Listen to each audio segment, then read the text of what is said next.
Okay,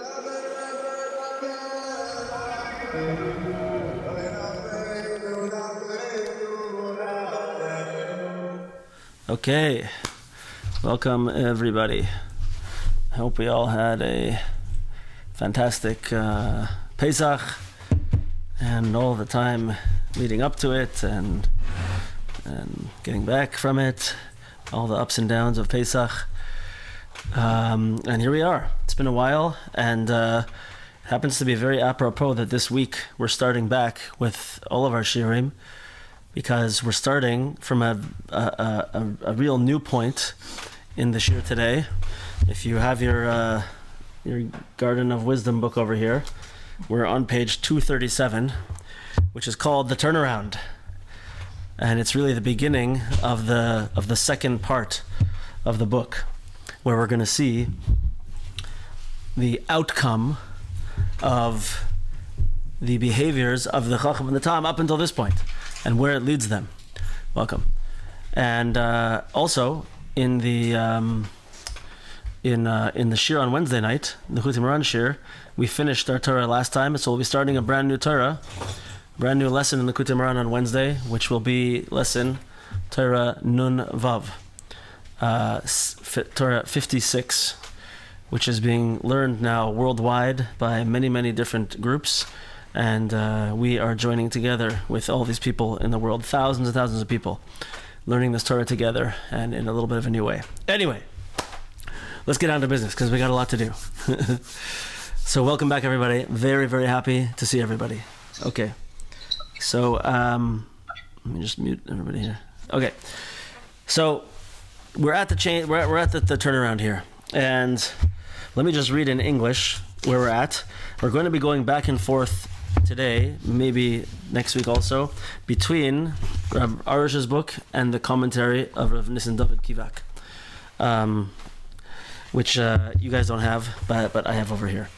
So we're going to start off, and we'll read in English the way the story is going, and then we'll understand some of the ideas. So when we left, the Tam and the Chochom had just come to a kind of a debate, kind of an argument, where the Tam was trying to convince the Chochom of the erroneous nature of his ways. But he didn't chap. And they kind of sort of were at a place where they kind of agreed to disagree. And the Tam was going about his life with simcha and happiness and emunah, and everything was going smoothly. And the Chochom is getting progressively more suffering, more upset, more pain. Right? So now here's where we are. Let's go. Now these two young men were known in the world as the clever one and the simple one, the Chochom and the Tam. Even though there are many clever and simple men in the world, in this case it was especially apparent, for both of them were from the same place, and they had learned together, and one of them had become a tremendous intellectual, and the other was an extremely simple person. And in the census book, in which were written all the names of the people and their family names, these two were identified as the clever one and the simple one. One time, the king came upon the census book and found written the names of these two young men, one with the name Clever One and the other Simple One. And it was a wonder in his eyes that these two were identified by these names, and he desired to meet them. The king thought to himself, if I send for them suddenly to come before me, they will be very frightened. The clever one will lose his clarity completely, and the simple one might possibly go crazy from fear. Right. So before we get into Rav Arush here, I saw in Rav Kivak over here, he says like this. This is something important, because we're seeing now we're in a stage of growth. We're in a stage where the Tam is growing and coming closer to the king in the story. It says like this: Bizman shemisrei ma'adam, at a time when a person is elevating, is experiencing elevation. We have to be very careful that he doesn't lose his mind. He doesn't fall, he doesn't experience a descent, a fall, because he's changing his place so quickly. Therefore the Tam had to be called to the king through temimus. Remember, the king sent his one simple minister to go to the Tam and call him. because he was afraid otherwise that he would be too afraid. To add temimus to his call the simple one with simplicity. So one of the ideas that Rav Kivak says over here, it's a little bit, I wanted to speak about it, it's very quick, because it speaks to the importance of patience in our growth patterns, right? Because sometimes we see, I want to be up here, right? I want to be up there. I want to be someone, with power, intellect, I don't know, whatever people want, right? But it doesn't always go that way. And, we have certain character traits and we have certain things, and Hashem just can't give it all to us at once, because it's gonna break us. The whole entire, I think one of my number one most important realizations from this whole book up until this point, and especially forward now, is that the Tam has spent his life going through what seemed to be very, very difficult times for a normal person, for a person without emunah, or a person without temimus, simplicity. And he didn't have money, and he didn't have clothing, and he was poor, and people made fun of him, all these things.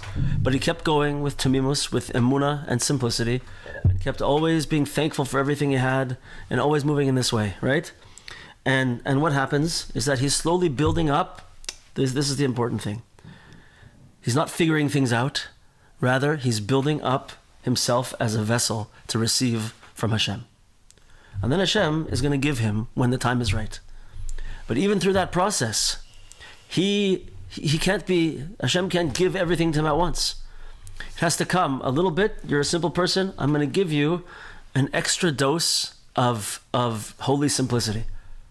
Right? So he sent to call him with simplicity. Right? So as not to break him.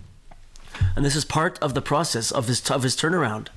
Right? He's just been struggling, and now Hashem sends him a new burst of simplicity. And this is the beginning of his ascent. Right? Okay. So the king thought to himself, if I send for them suddenly to come before me, they will be very frightened. The clever one will lose his clarity completely, and the simple one might possibly go crazy from fear. Okay, we just said that. So he decided to send a clever messenger to the clever one, and a simple messenger to the simple one. The only problem was how to find a simple person in the capital city of the king. For the people in the capital are usually very sophisticated. Only the minister of the treasury was a particularly simple person, because they do not appoint a clever man as treasurer, lest through his cleverness and intelligence he'll squander the national assets. Therefore, they specifically appoint a simple person to the ministry of the treasury. Okay, so where do you think Rav Arush is going to take us over here? This is a very interesting way that he takes it over here. Rav Arush basically says like this. We're at page 239, by the way. That Rabbi Nachman says that it's the ministry of the treasurer, the minister of the treasury, that was the particularly simple person. So Rav Arush wants to say this is a lesson for all of us, right? And what's the lesson? That any breach in simplicity, namely in simple emunah, is liable to create difficulties in making a living. Why? Simple emunah is conducive to abundance in livelihood. When people forget that their income comes from Hashem, they begin to encounter all types of obstacles. Once they perceive that attaining money is a power left up to them, the stress and anxiety starts. Meaning, he's asking, why is it that Rabbi Nachman chose that the person who comes, the one simple person of all the king's ministers, is the minister of the treasury, right? And this is what he's saying over here. This is where our sustenance comes from. This is where our money comes from, our bounty comes from. It doesn't come because I figured out how to be a good business person, right? Right? People love to use the word, if they have it, that I have business acumen, right? It's like the only time this word is ever used, but people love to use this word, right? It's a Chochom word, right? Right? So if I think that how I'm going to make money because I got it figured out, I'm really smart, I got all the shticks and I know how the market's going and I'm going to do all this and everything, right? It's not going to work, right? He says that the way to earn money, the way to bring money, sustenance, livelihood into yourself is through emunah and temimus, peshita, simplicity and emunah. And so, sure, that's a necessary ingredient for sure. But here we're saying that this is the one guy in the whole city who was simple. What was this? In order to teach us this, so he goes on to say that, you know, people find themselves in financial difficulties and struggling in certain things, so they try to get out of it by thinking, oh, if I can just borrow some more money and I'll invest it over here, then that'll start working out, and they start using all these chochmas to get them out of what they're doing. Whereas, you know, it's something that Rabbi Nachman speaks about a lot. This is a little bit, everyone has to know their individual situations, and of course, you know, we all have to have mortgages or something like this, and investment in today's society is a way to earn livelihood. We're not saying don't do any of this at all, but Rabbi Nachman speaks very strongly against spending money that we don't have and borrowing money for, I guess, for not a good reason, let's say. He speaks about borrowing money, period. They lived in a different time back then, you know. It wasn't like today, when everybody has a credit card and everybody has debt and everybody, like, right? We live in a different world nowadays. But we could still learn the lesson, right? Why am I going to spend extra money that I don't have? I'm not happy with what Hashem has given me so far. I need to. We're not always like this, but we should always have this in mind. Am I borrowing money? Am I putting things on my credit card that I don't need? I really don't need, right? I'm developing all this debt. It's dragging me down. Why? Because I just keep feeling like I need to fill a hole. The buying makes me feel good, whatever it is, right? And spending money that I don't have, or thinking I'm going to borrow a whole bunch of money because I know how to take that money and make more money, right? And then you don't know, and very often it doesn't work. I know people who have been in such situations where they took a whole bunch of money and put it into some type of investment that they were sure was going to work out. And you know what? It didn't work out many times. And they were sure.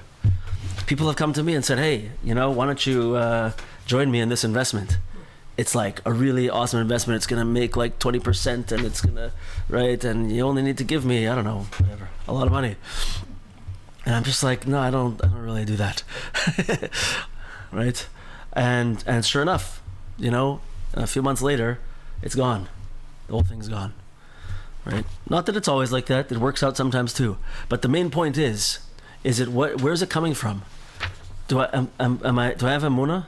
Am I happy with what Hashem gives me? Right?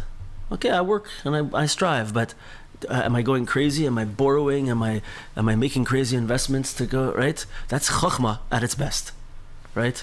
The bad kind of chochma that we're talking about over here, obviously. So this is why, you know, and yeah, as soon as a person, the track that Rav Arush is going on over here is to say that as soon as I think it's all up to me, then I start using my own chochma. I start making my own tachbulas, my plans and my schemes, right? They're going to be fraught with mistakes. You know, even though some people are successful, many are not. And even successful people lose money and they make a lot of mistakes. Why? Because I'm using my own chachma. As opposed to, so that's why the king wanted someone in the treasury who was yashar, tam ve'yashar, simple and upright.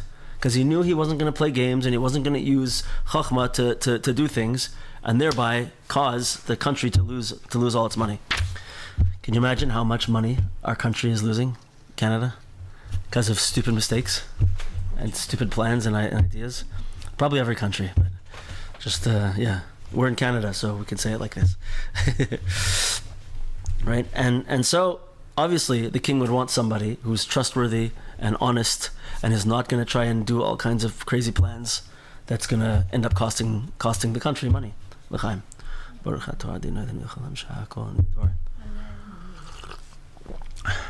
Right. So this is the way the Rav Arush sees it over here. A very beautiful take on it. So listen to this. We're going to take it to a different place with Rav Kivak. So he says like this.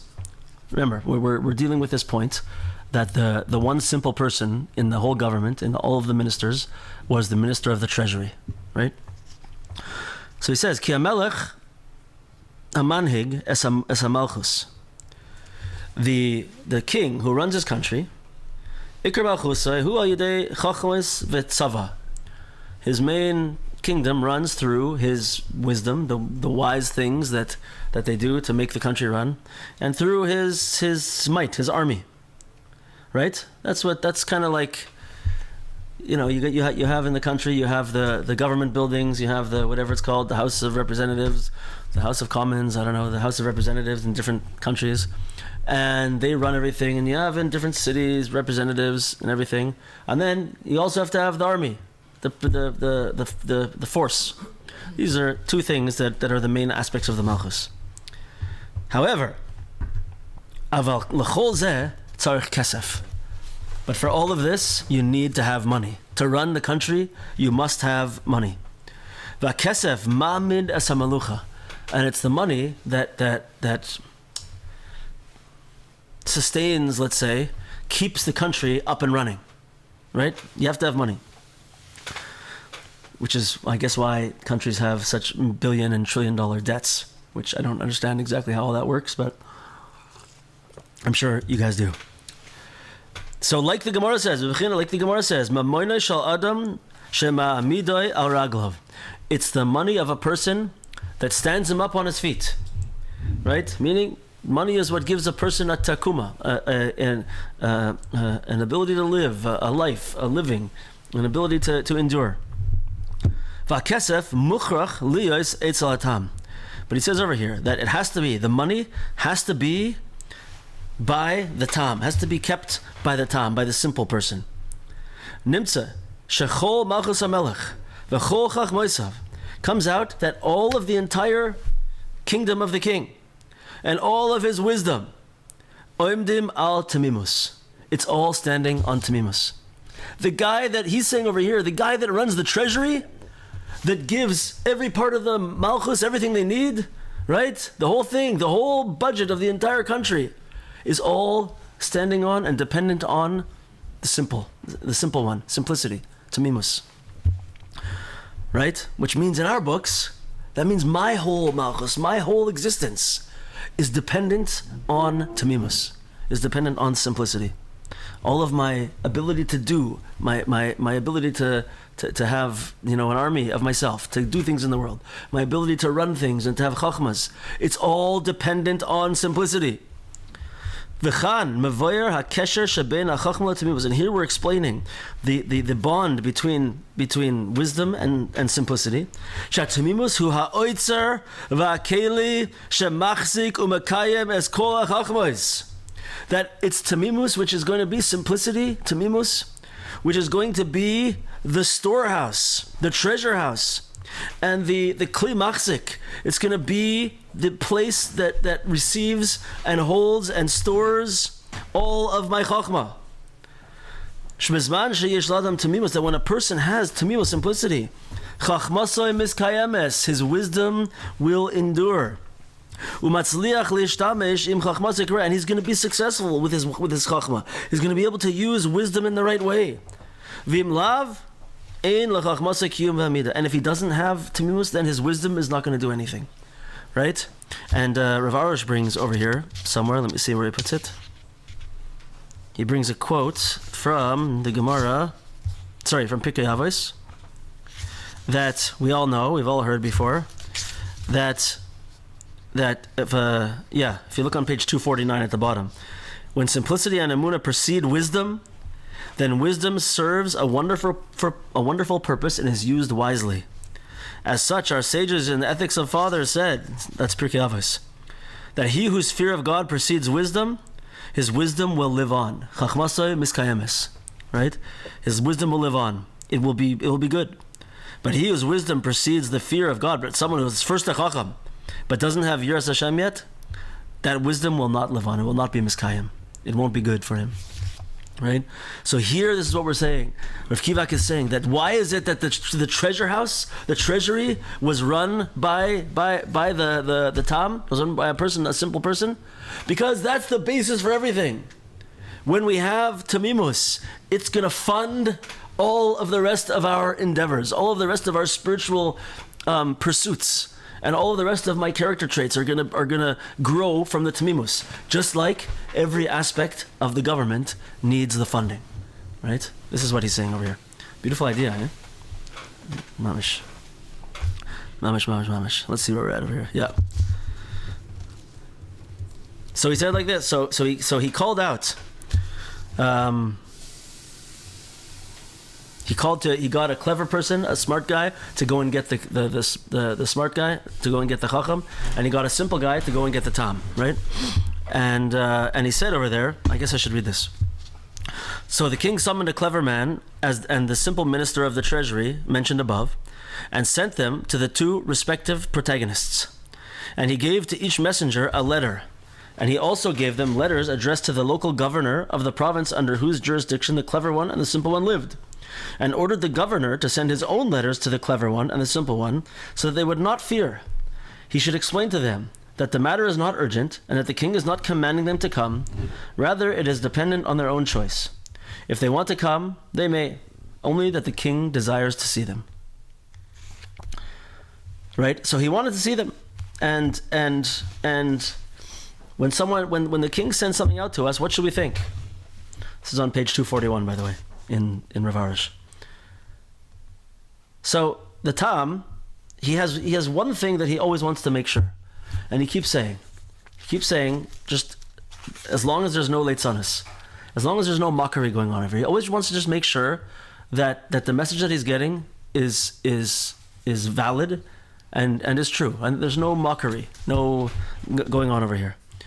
And once he hears that, he's open. The king wants to see me. It must be something that I'll read Rav Arish. He'd most certainly speak to them and ask them about themselves and their needs. He'd most certainly present them with gifts and amenities. Who would miss such an opportunity to speak to the king and meet him firsthand? Right? So we'll see that this is what the Tam does. He says the simple one wanted to verify one thing, that the invitation was legitimate and not a hoax or an act of mockery. Right? He can't stand it. That's the one thing he can't stand. A person of integrity, simplicity, emunah, such a person cannot bear mockery and falsehood and lies and games and these kind of things. Right? We can't take it. It's not. On the other hand, the someone like the Chochom, he thrives, he says over here on page 243, thrives on trampling other people and making mockery of them. His only joy in life was the fantasy that he was better than everyone else. Right? The Tam cannot understand, why would you say something bad about another person? Why would you mock another person? Why would you play such games? He doesn't get it. Everyone has their own place. Everyone has their own unique mission and ability. Right? This is his life. So let's go back to Rav Kivak.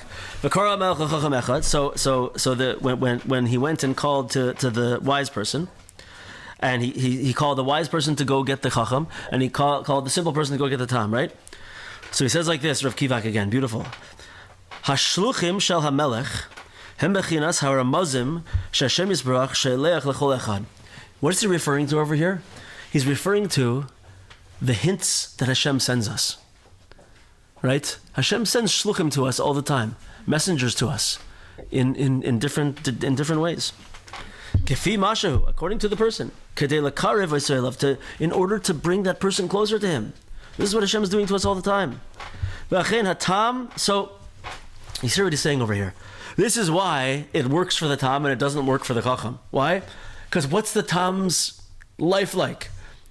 He's a person of temimus and emunah. He's always looking for Hashem in everything. He's always saying, whatever I have, it's straight from Hashem to me. So I'm happy with it. Everything that happens to him, he just sees Hashem. So therefore, when the king sends him a message, right?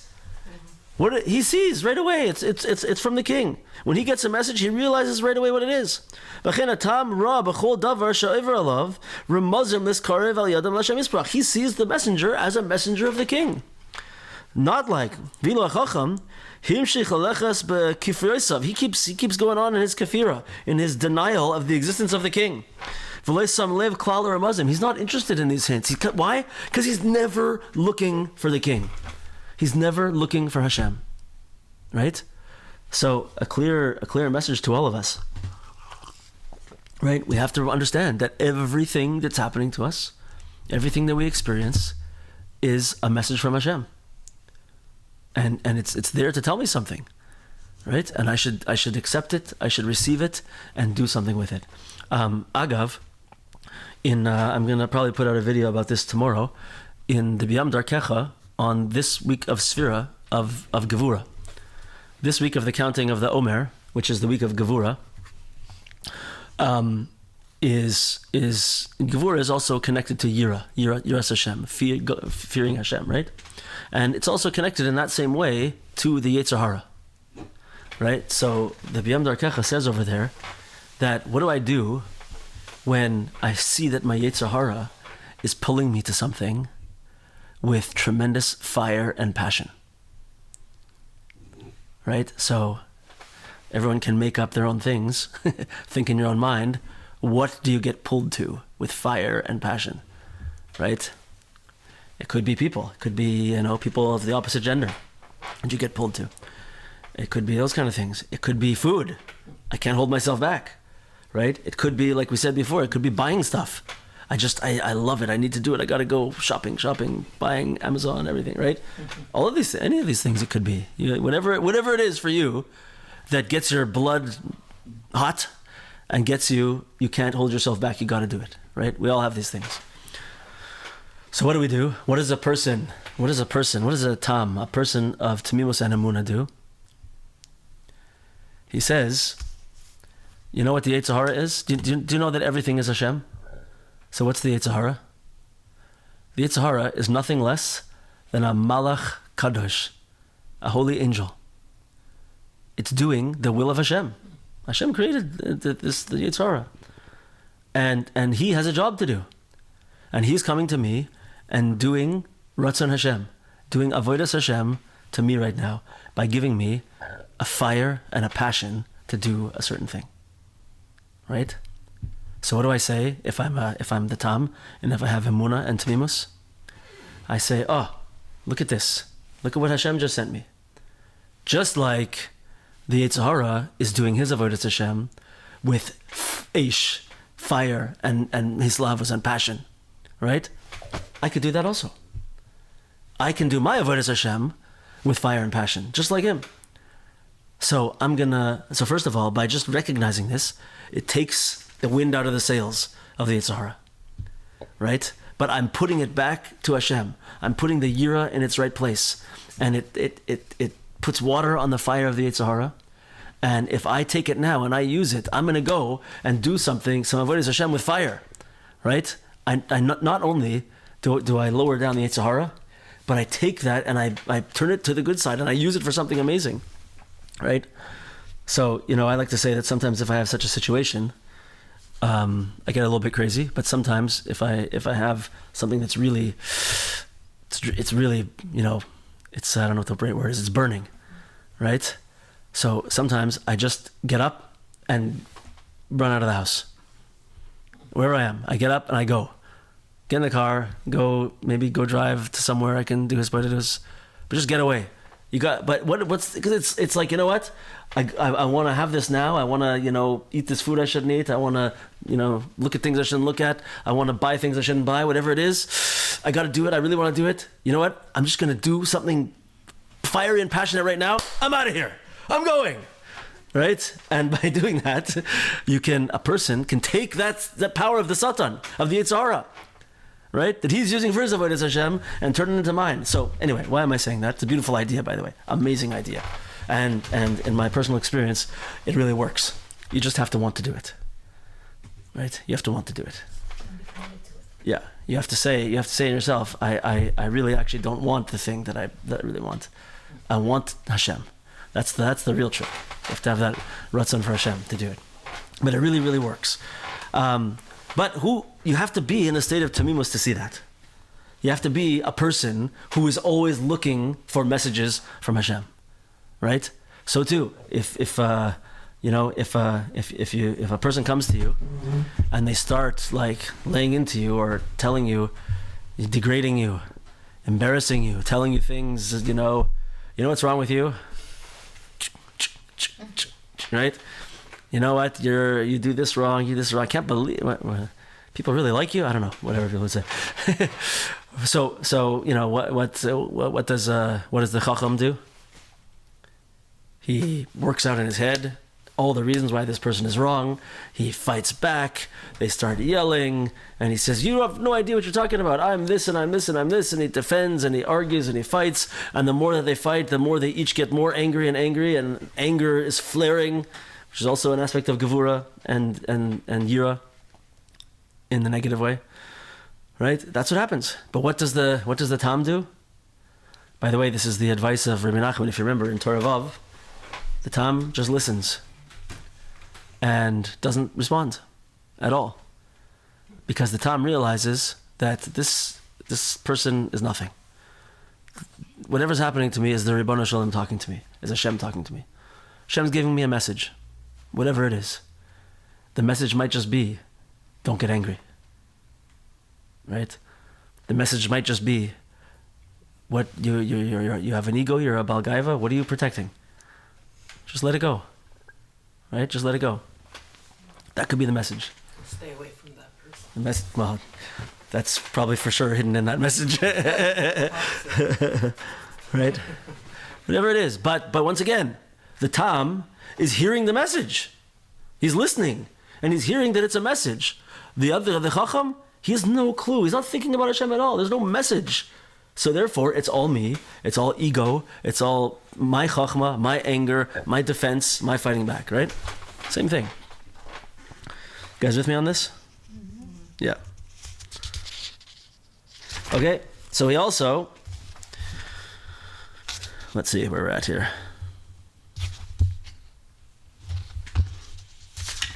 Here we go. I'm sorry, guys. I'm just looking for the spot. Apologize. These two messengers, the clever messenger and the simple messenger, set out and traveled to the governor, giving him the letter. The governor asked to know more about the two sons. They told him that the clever one is incredibly intelligent and very wealthy, and the simple one is exceedingly simple, and his whole wardrobe consists of one coat, as is told before. Remember the pelts? One thing, and he's very happy with it, right? The governor surmised that it would not be fitting for the simple one to appear before the king in his old coat. So he provided him with appropriate clothes and placed them inside the royal carriage of the simple messenger. And he gave the messengers letters, and they set off for the town of the two sons. They gave them the letters, the clever messenger to the clever son, and the simple messenger to the simple son.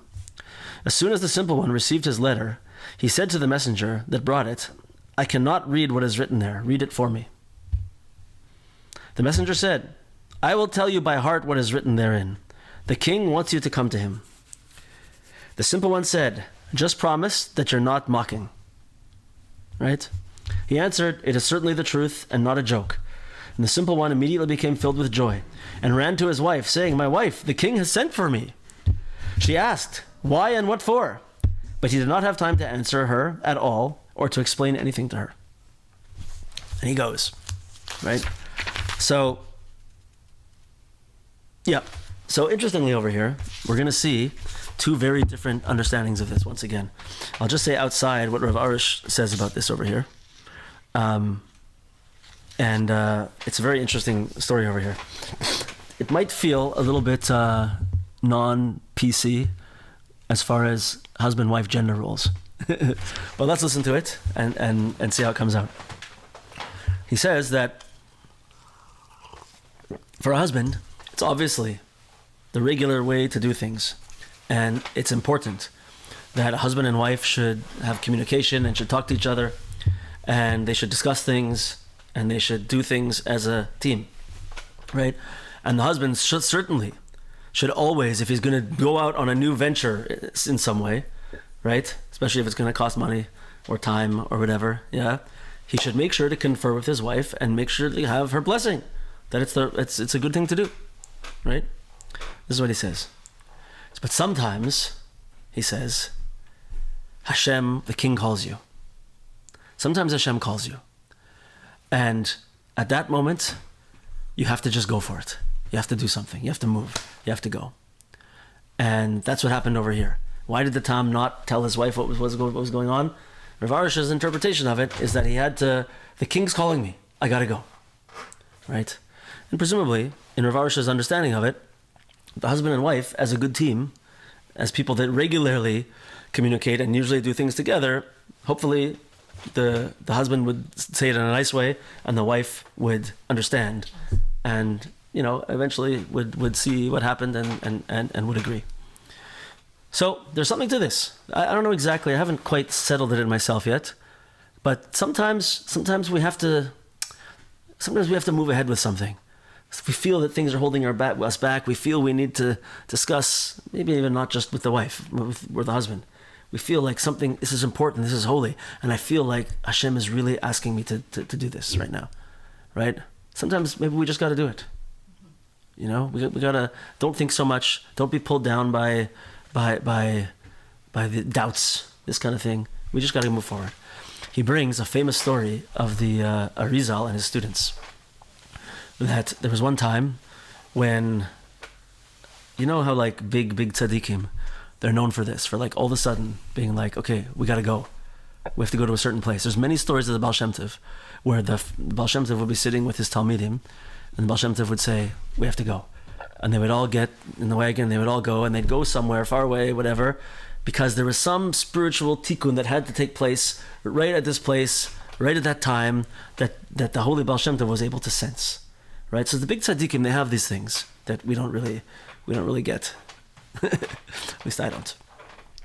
So the story of the Arizal is like this. It was one Friday night, and they were going to go, and as they would in Tzfat in those times, they would go out into the field. This was at the time when Kabbalah Shabbos, right? Kabbalah Shabbat, L'cha Dodi was just written, right? This was like they just started.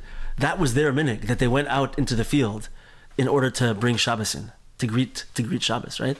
So they would go out, these holy people, and the Arizal said to them at the time, he said that, let me just read it over here. He asked his students if they'd like to override time and space by uttering a divine name. Instantaneously jump from Tzfat in the Upper Galilee to the Holy Western Wall in Jerusalem and receive the Sabbath Queen there. Right? So he said, we can, if everybody is on board, we can go right now. We can say all together this certain special name of Hashem, and we will be instantly transported to Yerushalayim, to the Western Wall, and we'll bring in Shabbos there. And some of the students were like, let's go, right? I don't know how you say no to such a, right? Some of the students were like, okay, we're on board. But some of them were like, it's Friday night. My wife's been cooking. Like, I got to go back and tell my wife, I can't just jump like this. And so the Arizal said, okay, you know what? We lost the opportunity. But had all of us gone together in that moment to Yerushalayim, we would have brought Shabbos in together with Mashiach and the Geula Shlema at that time. Right? So once again, I don't know exactly. I have one nice way that I think it goes into our lives, which is just that we shouldn't, sometimes we have the balance too far the other way. We're thinking too much, we're worried too much, we're too much needing to prepare, needing to think, I can't go to such a place, right? And sometimes we gotta move, sometimes we gotta go, right? Also, sometimes we're afraid of what's gonna be if I go to such a place, meaning if I go to such a place of holiness. What if I would make a big step in my Avodas Hashem? Right? What would be what would people say about me? People would talk about me, people would look at me different. Maybe I wouldn't be able to have the same friends or make the same amount of money. I don't know, whatever it is, right? Sometimes those thoughts that are holding us back are not good, right? And really, sometimes we have to have that energy to move, to jump, to run. Obviously, we can't always behave like this, right? Like he said in the story, usually it's important that you converse together, you plan together, you decide things together, and you move forward together. But we can't. That can also be a force that can pull us down. We have to know ourselves. It's very important that in general, when we're learning this Torah and the way we lead our lives, we have to never be complacent and never think that I got it all figured out. We have to always be checking ourselves. Where is this coming from? Am I staying where I am because it's too uncomfortable for me to move forward? Right? It's too uncomfortable to change the way I dress, change the way I eat, change the way I do whatever I do, right? It doesn't feel comfortable. Maybe that's not right for you then. Maybe you got to get a little bit uncomfortable, Or is it the opposite? Am I too haphazard? I'm just running and moving, and I'm not really laying any foundation. I'm not moving in the right way. We always got to be thinking. This is the way that it makes sense to me the most. This situation over here. What do you think? That's good. Yeah. Okay, you'll tell me afterwards.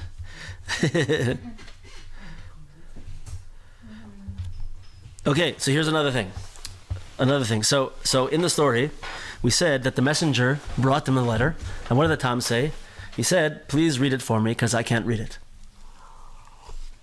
Says Rav Kivak, "Igeres HaMelech hu HaTorah." The word, the letter that was sent to him that we're talking over here, is speaking really about the Torah. Lamed es Tam Torah v'das. It's coming to teach now the Tam, Torah and Das.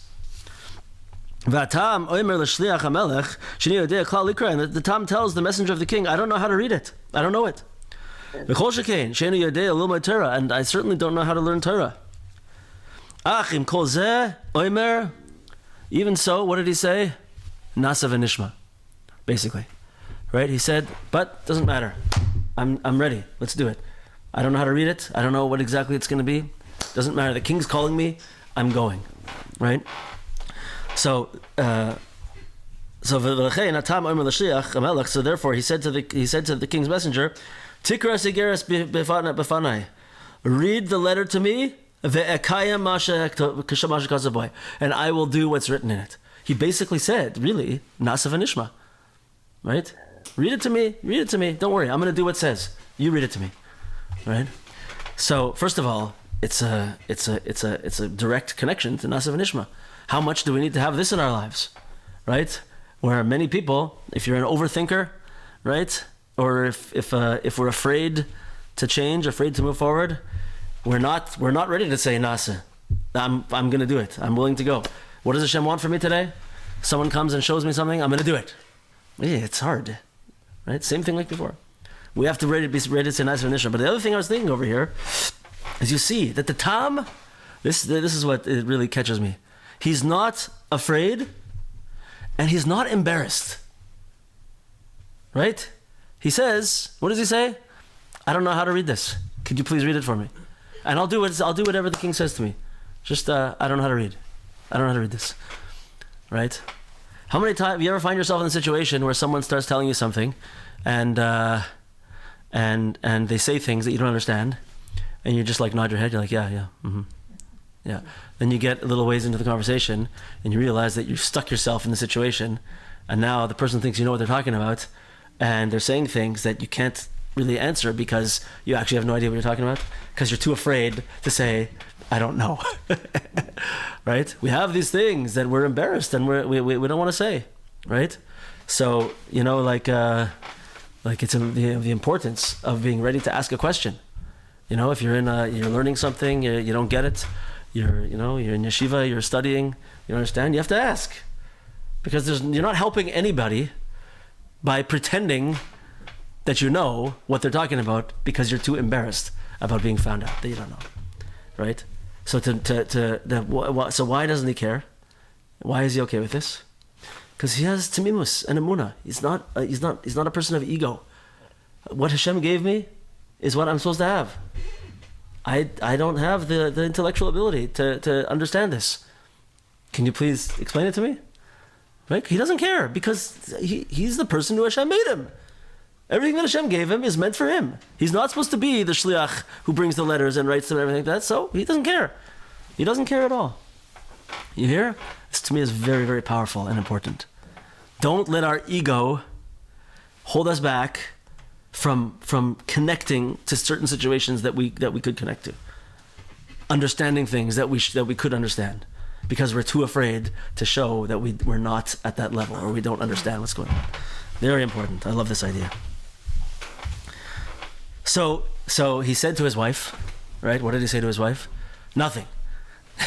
His wife said, "Why and what for?" The king called him. Why? Why did the king call you and what for? So he says over here, the translation is, he did not have time to answer her at all or to explain anything to her. So that's the Hebrew is v'lehe panai la shiva klal. He didn't have the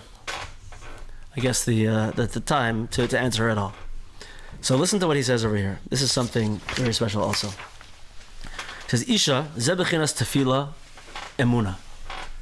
Isha it corresponds to prayer and emunah, tefillah and emunah.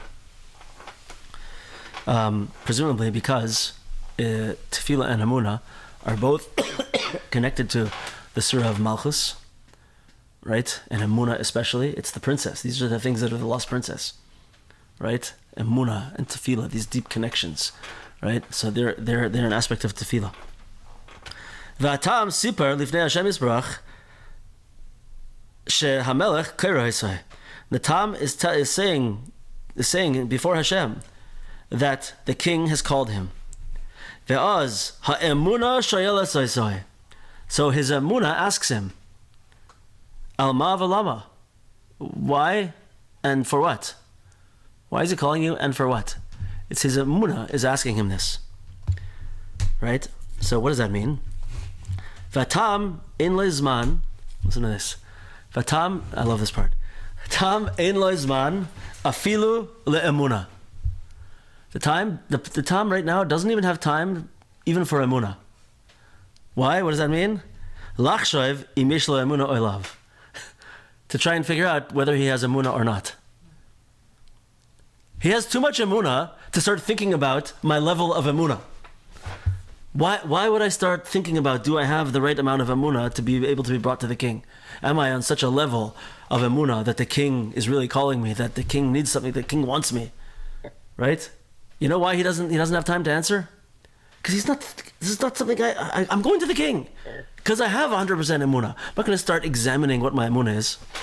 And with this, we will enter into one of my favorite rants, which I know I've said to you guys before. But there are people that make it a tremendous habit and they love it, and I don't get it. It doesn't click with me whatsoever that they love to talk about emunah and bitachon.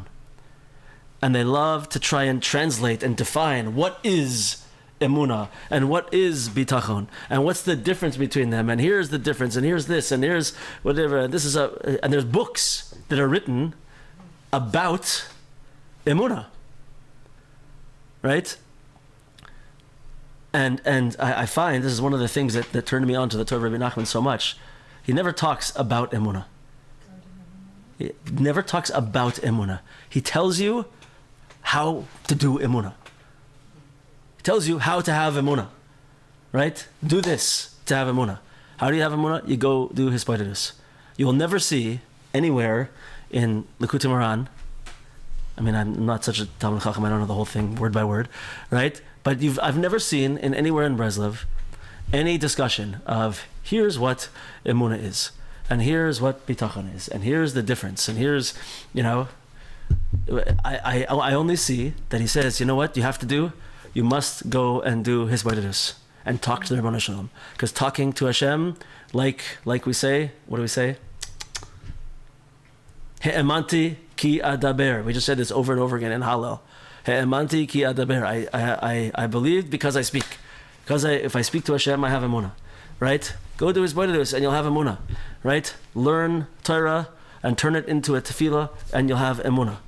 This is what you live with emunah. Be emunah, not about emunah, right? So why am I ranting over here? And how is it connected to this over here? Because the Tam is not interested, right? He's being asked, wait a minute, the king's calling you?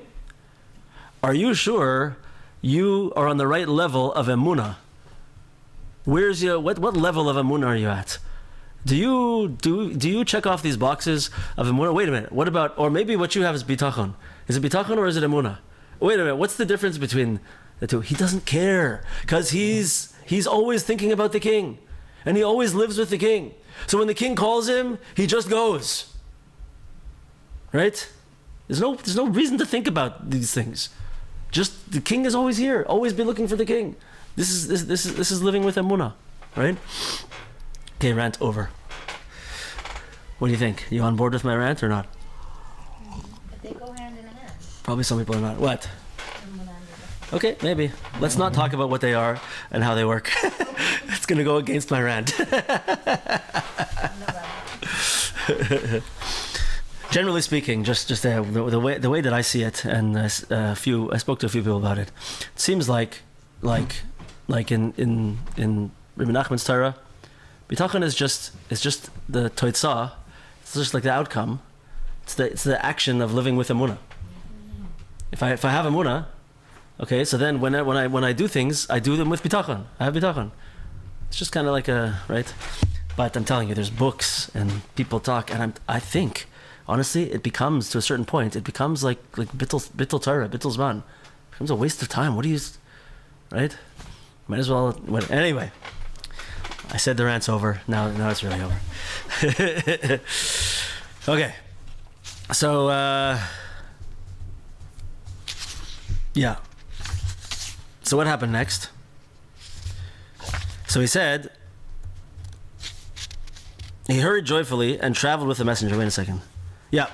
He traveled with the messenger. He entered and sat inside the carriage and found the new clothes and became more and more joyous. So he went into the carriage and saw the new clothes. So says Rav Arush here, we should have a kasha right now. I thought the Tam was perfectly happy with his one single clothing, single piece of single coat. He had his pelts, right? And whatever he had to go do, he felt fine with it. Today it's the yupel, tomorrow it's the tupel. I can't remember all the names, whatever they were, right? Tulip, and right, okay, good. So why is he now so happy? He's overjoyed. He's very happy. He becomes more joyous when he sees that he's got this new clothing that the governor sent him to put on, so he can dress more respectable for this thing over here. He should be like, what? In the way we're seeing it, he should be like, I don't care. I don't need this, right? So Rav Arush says his beautiful idea, beautiful way of thinking, that it's not, pshat is not that the Tam was just happy with this particular piece of clothing. And so because he had this piece of clothing, he doesn't need anything else, right? He likes it. He's okay with it. So everything's fine. That's not it. Why was he happy with this one garment wherever he went? Only because he saw, this is the garment that Hashem gave me. I don't have money to buy another one. No one's sending me anything else. So, this is what I'm supposed to have. There's nothing more in the world that can make me happier than the one garment that I see that Hashem gave me. Right? But now he gets into a situation where he sees, oh my gosh, the king called me, going over here, and now I see that he's giving me a new thing of clothing. Hashem's sending me a new thing of clothing. I'm going to be so happy. I see that I'm being sent something directly from the king right now. And yeah, my pelts was fine. But now, because that's what I was supposed to have, but now I'm supposed to have something different. And it's nice. And I'm extra happy that I see that the Rebbeinu Shalom, or the king, is sending me something new. Thank you. Right? So he's happy. So it's not a contradiction to his way of seeing things, right? Okay. A little bit more. So, what does Rav Kivak say over here? Listen to this. Ki. So he goes along with the guy, right? And when he sees the garment, he's happy. When the king calls a person, what happens right away? A lot of tests are going to come. When the king calls you, you're going to face tests. This is what happens.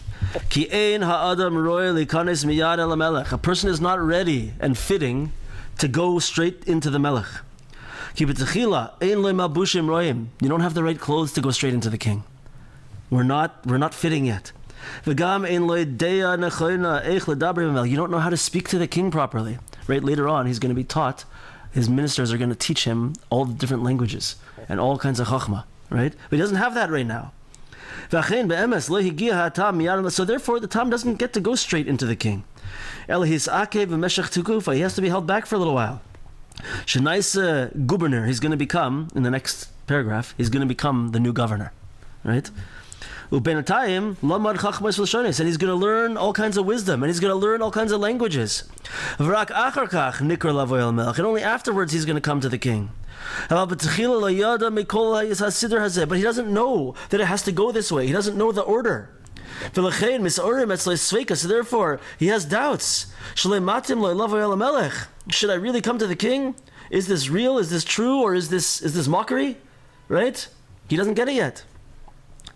Verak mi shehu tam matzliach lamad b'zeh. Only someone who is a tam, who has this beautiful simplicity, will be able to make it through this test. Ki meroiv temimusoi mekabel es divrei hamelech kipshutam. Only through his tremendous temimus is he able to hear and accept the words of the king simply as they are. He's not interested in any other wisdoms or nothing. That are going to put into him doubts and fears. He runs to the carriage. And right away, when he does that now he gets the nice clothing that he's going to need. Right? Governor. And then the next step is, the next paragraph, he's going to become the governor. And he's going to learn the languages and everything, and he's going to be able to come to the king. He's going to make it to the king. Right? But he's saying over here, this is like such important eitzah for us. Right? When we start to come close to the king, when we hear the king is calling us, and we start to move close to Hashem. Right? So we're going to be faced with a lot of tests. And those tests are gonna be like, are you sure this is the right thing you're doing? Right? Are you sure you got this right? You're on the right path? Breslev, maybe you should go and be Chabad. Maybe you should go and... I'm just kidding. So, we are all on the road to the Melech. I'm just joking. Right? Doesn't matter which one. Right? But am I doing the right thing? Maybe this whole religion is crazy. Maybe I should just work on business, on education, and I should only, use my own wisdom to get myself through the world, right? Or maybe we're going to think when Hashem calls us, I don't know, people are going to think I'm crazy if I start changing the way I act, changing the way I dress. Maybe people won't like me anymore. Maybe I won't be able to make the same amount of money. I'm afraid. I'm worried. Right? Maybe I'm just not going to be good at it. Maybe I'm not ra'ui. Maybe I'm not fitting to go to the king. Right? So, and these are all going to hit us. Am I really? I should be going to the next level. I should be moving closer to the king. But all these things are holding me back. Right? So who's able to break through these things? Not the Chochom. To the Chochom, those things are all going to be swirling around. Each one of them is going to be overthought and is going to produce fear and worry and suffering and sadness, right? The Tam says, okay, I know the king is calling me, and the king is not mocking me. The king is calling me. I'm going. What if I'm not good enough? The king is calling me. I'm going to the king, right? I don't have the right clothing. The king wants me. I'm going to go. I'm going to move, right? I don't have the smarts. I don't have the right intellect. I don't know enough Torah. I don't know enough this. I don't know what you're talking about me. The king is calling me. I have to go closer to the king. He wants me. The king wants me. I need to move closer to the king. So he's telling us over here, with this temimus, you know what's going to happen? And this is, once again, it's the whole build-up of this entire book, is through leading his life with temimus and moving in this way with pure emunah and just saying, all I want is the king. All I want is Hashem. The king's calling me. I need to go to the king. So what happens? He has now made the vessels that he's going to be able to receive what the king wants to give. So now is the turning point in the story, where all of that difficulty he went through, all of the years he went without money and with only one jacket and with all these things, right? Now right away, the king's calling him and he gets into the wagon, brand new clothing. As they're on their way, before they make it to the gates of the new city, the other governor gets fired, and he gets made to be the new governor because of his trustworthiness, his emunah, and his temimus, and his simplicity. And then he goes there, and he hasn't been so smart all the time, but because of the place that he's gotten to, we're going to see this, when he's had a change of mazel and a change of situation, he also is now opened up to wisdom, not because he just figured things out and he got smarter, because the Ribono Shel Olam has been guiding him all this way and creating the vessels that he's able to receive it. He's not getting smart now and learning languages and wisdoms because he just he put in extra effort or because he figured things out. Hashem is now granting him the wisdom that he didn't have, granting him the abilities and the wisdom that he didn't have. So this is what's going on in the life of the Tam. We should stop it there. We're at exactly 1 hour, but I'm super duper happy to be back with you guys. And in Mitzvah Hashem, hope to see some of you or all of you, whoever comes on Wednesday. Any comments or questions? Before I noticed, by the way, I just want to tell you all, by like a whole bunch of people, we're all very tired. It's just post Pesach, and things have been crazy. I see, like I'm telling you, if any one of you were falling asleep during the shiur today, there was at least 5. Yeah. So, and I was one of them also. But, so in any case, amazing to see everybody. Any questions or comments?